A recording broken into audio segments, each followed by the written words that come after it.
ये क्या है? शगुन का सिक्का दीदी। आपका बेटा और मेरी बेटी, पारो और देवदास का रिश्ता। होश में तो हो तुम सुमित्रा? तुम माँ बेटी को यहाँ इसलिए बुलाया था कि मिलकर कोई नौटंकी करोगी तो लोगों का मन बहलेगा, लेकिन तुम तो जादू दिखाने लगी। देखा कुमुद, तुम सच कहा करती थी। सुमित्रा काकी हमेशा मौके पर ही आती है और मौके का फायदा उठाने से बहुत अच्छी तरह से आता है। बचपन में इसकी बेटी हमारे बगीचे से अमरूद चुराया करती थी, आज इसकी नजर हमारे बेटे पर पड़ गई। ना दीदी, ये बात सच नहीं है। देवदास और पारो बचपन के साथी हैं, एक दूसरे को चाहते हैं, एक दूसरे के बगैर नहीं रह सकते। आपका परिवार बहुत बड़ा है दीदी, आपकी नजर नहीं पड़ी होगी, पर उन दोनों की तड़प का एहसास है मुझे। इस रिश्ते को मत ठुकराइए दीदी, चाहे उसके बाद आप हमसे कोई रिश्ता ना रखें।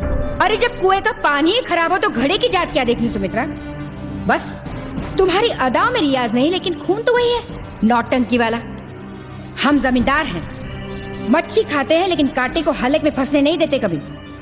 एक तो पड़ोसी का घर, ऊपर से नीच कुल। चलो भूल जाओ कि तुम नीच कुल की हो, थोड़ी देर के लिए भूल जाओ कि तुम नीच कुल की हो, लेकिन अपनी औकात का तो ख्याल रखती। अपने खोटे सिक्के को यहाँ चलाने की कोशिश मत करना सुमित्रा। छोटू माँ जाने दीजिए ना छोटू माँ। देव भैया को तो हम किसी भी तरह समझा लेंगे, है ना? और रही बात पार्वती की, अगर ना संभल पाए उसकी जवानी तो भेज देना उसे देवर जी के पास। जमींदारों को ऐसी बातों से कलंक नहीं लगता। जमींदार घराने की बहू होकर इतनी भी तमीज नहीं कि जब वो बड़े बात करते हैं तो बीच में नहीं बोलते। सुमित्रा! बस, तुम्हारे शब्द अब मेरे मान की मर्यादा को पार कर चुके हैं। आज तक तुम मेरे लिए दीदी थी, आज के बाद सिर्फ कौशल्या। और कौशल्या गाना तो तूने भी उस दिन गाया था जिस दिन मेरी बेटी पैदा हुई थी। याद है ना बड़ी माँ, इसने मेरी बेटी को मुझसे छीन कर कहा था कि ये मेरी बेटी है सुमित्रा, और मैंने भी हंसकर हाँ कर दी थी। तब मुझे क्या पता था कि बड़े जमींदार की बड़ी हवेली की बड़ी मालकिन इतने छोटे दिल वाली होगी कि अपने बागीचे से चुराए हुए अमरूद का हिसाब भी रखती होगी।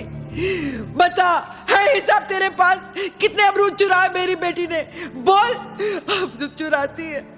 अरे कौशल्या, जितने अमरूद मेरी बेटी ने तेरे बागीचे से चुराए हैं ना, उससे ज्यादा निवाले तेरे बेटे को मैंने अपने हाथों से खिलाए हैं। अमरूद चुराती है, नीच कुल। हाँ मानते हैं हम हैं बेटी बेचने वाले, पर धंधा तो तुम भी करती हो कौशल्या। हम तो पैसे